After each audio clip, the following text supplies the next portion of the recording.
Hi,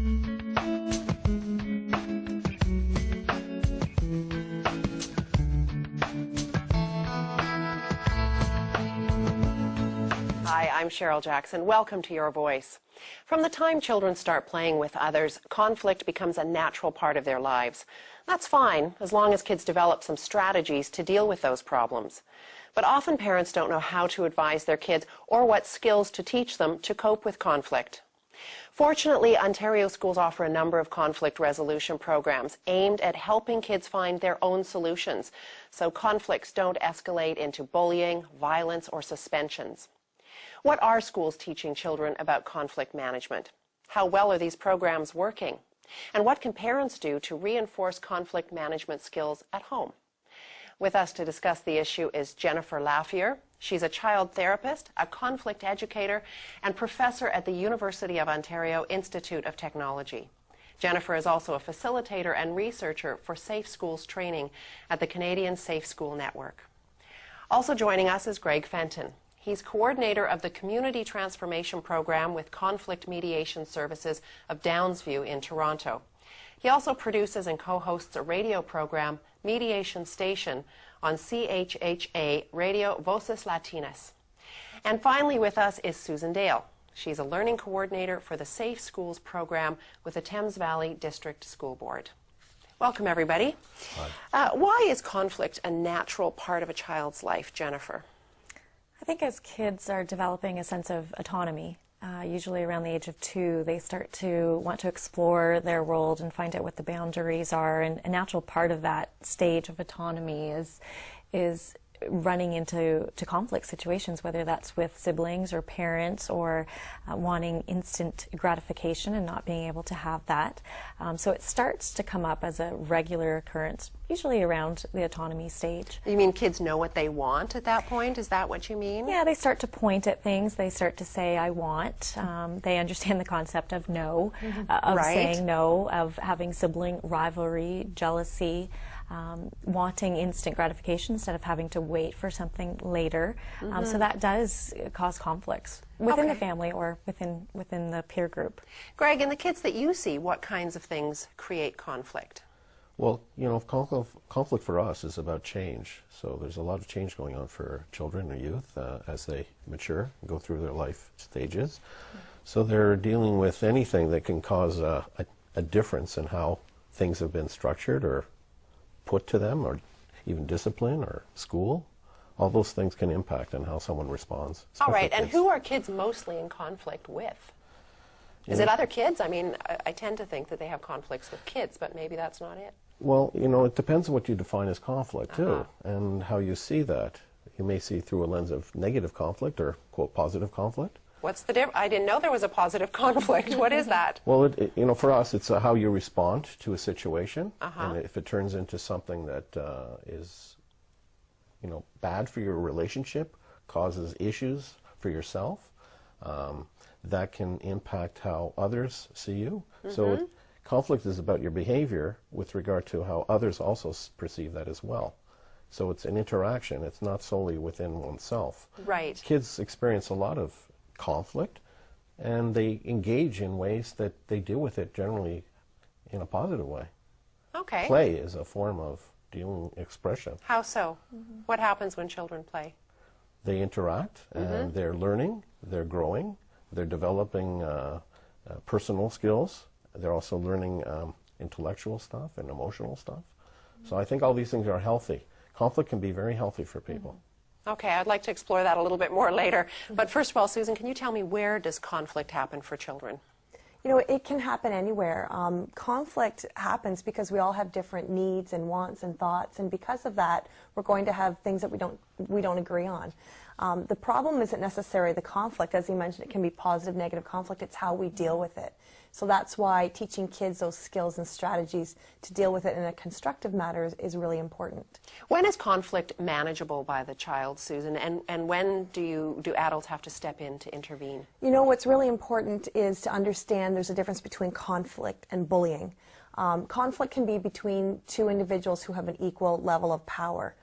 When you deal with a bullying situation, you're dealing with a power imbalance, And that's where you really do need an adult to intervene, and you're more often going to deal with the individual separately, the child who's being bullied versus a child who's doing the bullying. So that's really important, because you can't assume that in a bullying situation with that power imbalance that you're going to be able to resolve that. So it's really important to recognize the difference between bullying and regular conflict. Well, how do most kids deal with conflict, Jennifer? Do most of them manage it? Most of them manage quite well. I mean, we have regular conflict situations throughout any given 24-hour period, and most kids find a way to manage that. And I think that's healthy for them to learn those skills on their own. It gives them a sense of self-esteem and self-confidence that, you know, when I meet a conflict, I can resolve that in my life. I don't need someone to help me all the time. But as you mentioned, you know, bullying is a very different situation. If it's a power imbalance, they do need that outside help to come in and help them. But most kids find creative ways to solve their own conflicts. So there are cases then when we can leave our kids to work it out themselves? That's and right. I think it shows them that I believe in you, that you can resolve your own conflicts, and that you have the skills and the resources to be able to do that. It's a great confidence booster for kids. Greg, give me an example of what positive conflict is. Well, when there's something that happens in terms of we interact with each other all the time, and, you know, we're talking about change. Identity is a thing that kids experience, just like older or adults. It's just that adults have a more set understanding of what their identity is, and kids are going through a new understanding of that every day, and how they connect with each other is always impacting whether it's with peers or kids younger than them or older than them. Conflict, when we talked about positive conflict, that's providing a way or a forum that change is happening in a way that's comfortable. So we experience norms of our interaction with people, and then something comes and it changes. We're always changing. So the shift from that space of that norm to a new norm, that can be the element of whether it's going to be positive or negative in the relationship with regard to ourselves and others. So if I'm not being clear, but... I think I understand. So that if you can make that a comfortable change for a child, or if they can do that themselves, then the conflict has been positive, I guess, in the sense that they learn something it's important about capacity. Building individual, dealing with conflict in community is about capacities to respond to those things in a safe and peaceful manner. Okay. Susan, let's talk about what goes on in the schools then. What kinds of programs are offered in our schools? Sure. We have a number of different programs. One initiative that we're really moving forward with is called the Tribes process.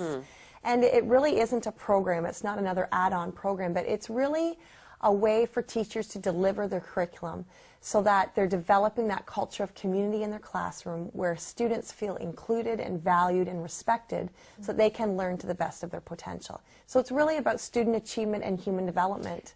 Can you describe that in a concrete way for me? What would happen in a classroom, for instance? Could you give me an example? Sure. In a Tribes classroom, often it might begin with something called a community circle, where everyone is equal. The teacher isn't seen as the leader. They're just a facilitator who's facilitating discussion between students. But everyone's on equal ground.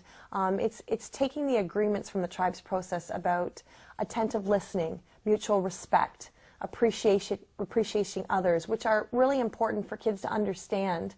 But the other thing about the Tribes process, about working cooperatively, is you can't just put kids in groups and assume that they're going to work well and not have conflict. You have to give them those skills, and conflict resolution being one of those skills that they need to learn so that they can deal with these situations in the right manner. All right. And how many schools use that program? Go ahead, Jennifer. Sure, go ahead. I was going to say lots. Like I do Durham Region. I'm from the Durham Region area, and there's quite a few schools out there. I think Tribes has been around since the 1970s, so you do see more and more schools using it as you look at the success rates of schools that are currently using it. How is it measured? How do you measure the success of a program like that? You know, and that's certainly something right now that we're struggling with is how to measure that. In our school board, we've been training teachers for approximately 4 years now. We have about 2,000 teachers who are using the Tribes process. So a lot of it is, you know, about the feel. You go into a classroom and you can just feel that there's something different. The measurable, I'm not sure if you want to add on to anything about that. That's a trickier part to be able to measure what is the difference that it's making when you're talking about, does a student feel included? Do they feel respected? Are they following the classroom agreements and so forth? All right. Is it possible that kids are getting more instruction time or fewer, as you said, fewer conflicts? I mean, what changes in a classroom that you can see? That is using tribes? Right. Well, I think the overall goal that you're doing with tribes is trying to create a safe learning environment for the students. If you create a safe learning environment for a student, they will learn, they will be able to you know, have positive relationships with other people in the school, and you will be able to see differences in behavior, whether that's less bullying incidences in the schools, less problems within the classroom. So as a teacher, if I have to use classroom management less with my students, I do have more one-on-one time with kids to learn and go over the curriculum and to build relationships. So it really does build this sense of it's a safe community, therefore I feel safe, I can learn to my full capacity and achieve much more. What age is targeted with these programs? How young can the kids be? Tribes process we use right from JK to grade 12. Yeah. Really? Yeah, so it can be used right across elementary and secondary school. And I use it with our university and college students. Is that right? Yeah. Okay, so I guess it's very adaptable. Yeah, absolutely. Okay, now Susan, you also work with drama and plays. Tell me Yes. about that. We use a technique in our work called form theater, and it's called an interactive theater where we will present a drama presentation of approximately 15 minutes. And it's full of all different kinds of conflict. It could be conflict with peers, with teachers, with siblings, with parents, and so forth. And then there's a teacher who facilitates that, called a joker. And what happens afterwards is they say to the audience, you're going to see this play a second time.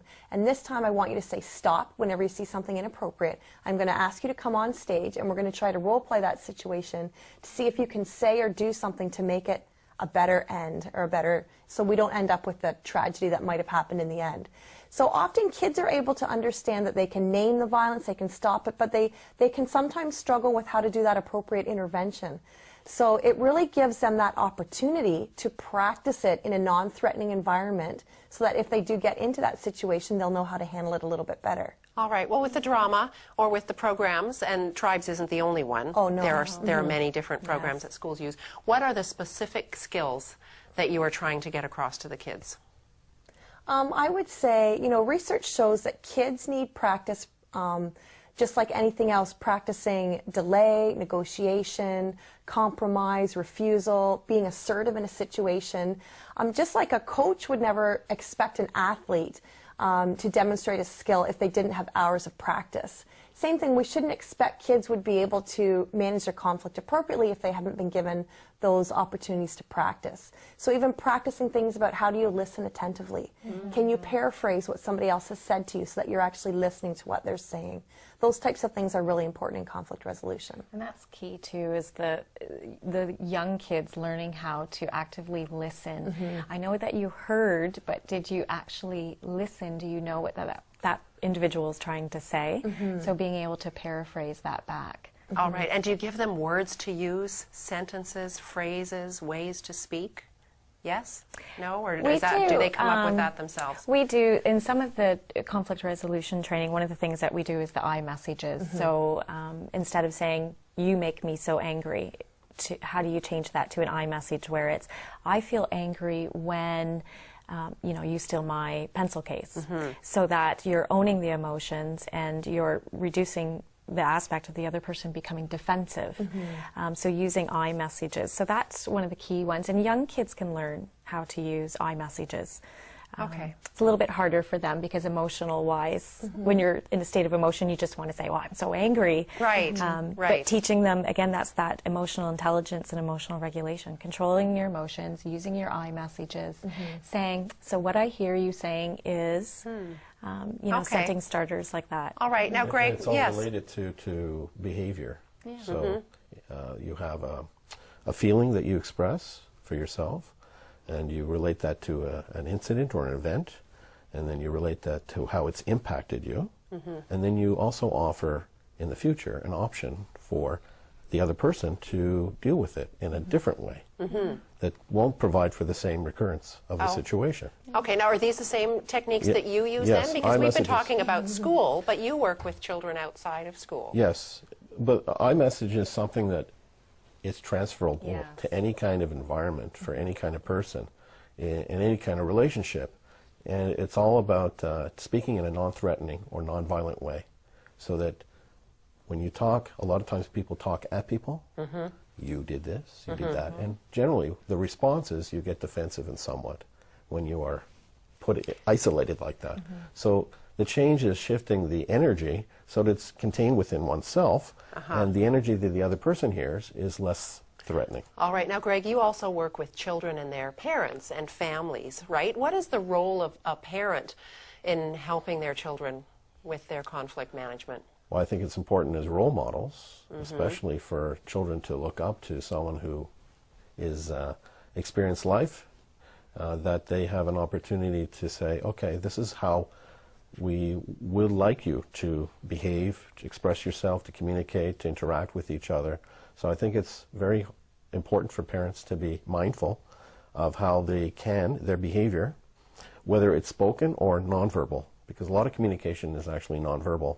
And kids will watch and look and learn from that kind of behavior too, and that impacts on how they respond with others.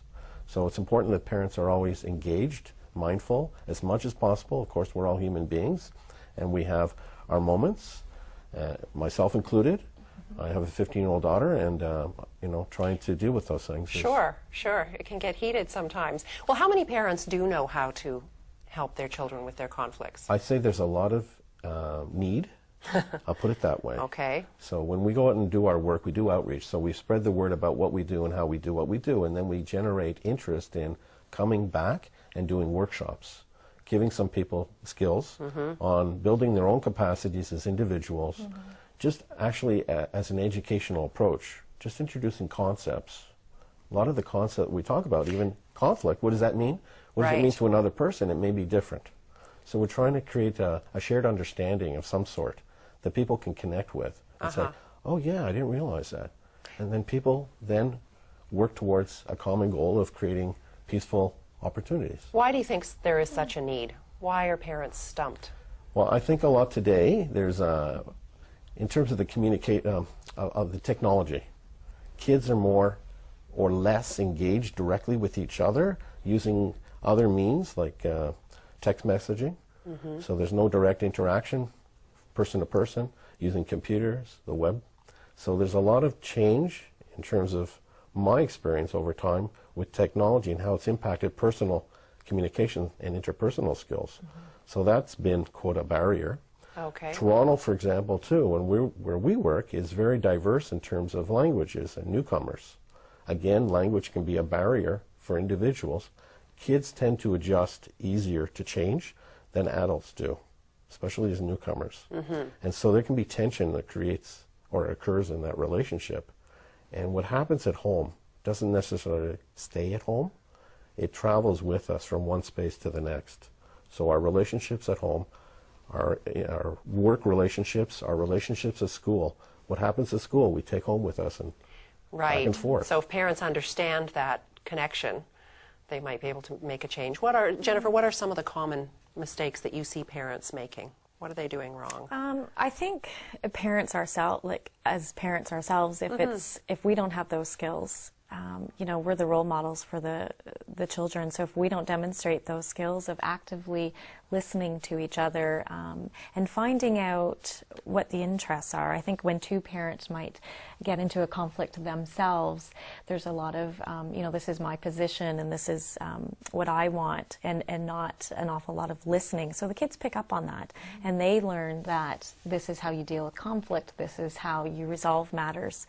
So I would say there's definitely a need for parents to transfer that skill that the kids learn to the parents into the households as well. So just a quick story. We did a little one with a mediation program with a grade 3 class, and we were teaching them how to mediate and how to listen to each other's interests. And the whole idea is to have the kids transfer the skills back home. So I got a phone call the next week from a mother who calls up and says, I just want to find out what my daughter was learning in the program, because she told my husband and I the other day that we're not actively listening to each other and we're not using our I messages. Right. And I thought, okay, great. Like, so there's a transfer of learning that the kids are practicing it enough in the school to use it outside, to bring it out onto the playgrounds, to bring it home, and that's when the learning will occur. That's interesting, because then if you can't reach the parents, but you reach the children, it may get back to the parents. Yes. What about conflicts that happen amongst children? How do parents know that that might be happening? I'm wondering if it's always clear to parents that their children may be in conflicts. I find with bullying, and that's sort of where my research area is with bullying. The problem there is I don't think a lot of times the parents and the teachers do know the extent of bullying, because you're dealing with, most often, fear and shame, which technically are the two emotions that are the hardest to communicate and express, is fear and shame. So when we say to a child, tell me if you're being bullied, tell me if something's happening, it's very hard for kids, because it's very hard to articulate and communicate a sense of shame and a sense of fear. So often there might be conflict that we're not recognizing, because the children are not telling us directly, but we can watch for what can you watch behavioral for? Signs. Such as? Mood changes, often with young kids, if they're experiencing conflict at school and they're coming home and their moods are quite different, but yet they don't want to speak about it. Something, often you can assume that a conflict has occurred if it's, that mood is coming up. There's a difference between what to watch for bullying and there's sleep conflict. patterns too, eating habits, psychosomatic symptoms, social headaches, interaction. In addition, with bullying, there's more overt forms and there's more subtle forms as well. So it depends on the situation and the kind of approach that the bully takes, and how also the person who's bullied responds to that too. So everything is very unique in terms of what to watch for as a parent or somebody who cares about a child, especially, whether it's in the school system as a teacher or a guidance counselor, to just notice, you got to learn your children. You got to learn what their normal routines are, but then they go through shifts and changes as a natural occurrence, I think, is growth. So you have to sort of discern what's something that's not healthy and what is something that is healthy. Well, if you have figured out that they are in the middle of a conflict of some sort, how much should parents intervene? Susan? I mean, it's tricky. It certainly is on an individual situation, but you, I think, can, be that person to see, are they respecting one another's opinions? Are they listening to the other side? Because so often, even as adults, if you're in a conflict, all you're thinking about is what I'm going to say next. You're not truly listening to that person. So, even with kids, if you have to step in and just say, okay, tell me what the problem is, and then say to the other person, okay, I want you to repeat back what he thinks the problem is. So just allowing that little paraphrasing, making sure they're listening, setting ground rules about, are we here to make sure that we can find a resolution? We want to make it a win-win situation. What are the consequences for children who don't learn how to resolve their conflicts? Susan? As has been mentioned before, it truly is all about relationships. And whether it's with peers or siblings or parents, it's a skill, it's a collaborative skill that we're going to need in our lives. So it's something that does need to be taught, or else in situations they're not going to be able to respond appropriately. And it can end, with lost relationships or hurt feelings and so forth that can transfer as they go through life. So it is certainly a skill that is very important to teach our students. Greg, is there a point when it's too late to teach these skills? No, not at all. Because Really? we work with all age groups, children, youth, adults, and seniors. In fact, today I have one of my student placements going to a place to do a workshop to seniors. And so there's no opportunity lost. That's interesting. You need to take that opportunity and work with people. All right, and do the same strategies work for all children, Jennifer? You have to use different strategies depending on the age group. For instance, if you're working with younger children developmentally, they're in a stage of egocentrism, which is, it's very hard for them to see something from another person's point of view. Hence the young child covering their eyes and saying, you know, you can't see me because I can't see you. So you have to recognize that it is harder to teach younger children to listen to someone else's point of view and see it from their side. But you can do it. It just takes practice, and you need to continuously do that. So the older kids, and that is usually up to about the age of 5 or 6, egocentrism. And then after that, it's, you know, developmentally we can see things from other points of view. All right. Greg, are there gender or cultural considerations that you keep in mind when you're helping children with their conflicts? Yes, absolutely. We're a community-based organization, and we work in a community that's extremely diverse. There's over 100 different nationalities that speak 120 dialects. So the service that we provide has the capacity in over 40 languages. We recognize diversity as being something that we can all benefit from and not be a barrier. So individuals bring their own cultural perspectives, their own language, their own customs, behaviors, traditions, and we deal with cross-cultural conflict. So what might be a norm for one person in terms of engaging may be misunderstood by another. And then because of that connection or disconnection or lack of communication, then it causes a negative conflict. Okay. Very quickly, we just have a minute or so left. What would be your final advice, Greg, to parents in helping their kids with this? I say to just check in and be mindful of the kids. There are resources in the community. Take advantage of them. Check out your website for sure. We're an opportunity. These ladies as well are opportunities. Just to say that for yourself, you're not alone, and there are opportunities for development and change. Susan, final advice? I think just make sure you keep the communication open. If you have a concern with your child, then make sure you communicate that with teachers, administrators, so we can try and make sure we put the supports in place to help everyone in those situations. Thank you. Jennifer? I would say that parents should recognize that kids do have an innate need and ability to resolve their own conflicts, so we shouldn't take over to solve the conflict for them. It should be a collaborative approach. Give the child the skills to solve the conflicts, because those are life skills they will need later on. So just let them give it a try. Help them with it, right? But don't totally take it over. Thank you. Resolving it for them. Thank you very much, you guys. That was great. My guests have been Jennifer Laffier, Greg Fenton, and Susan Dale.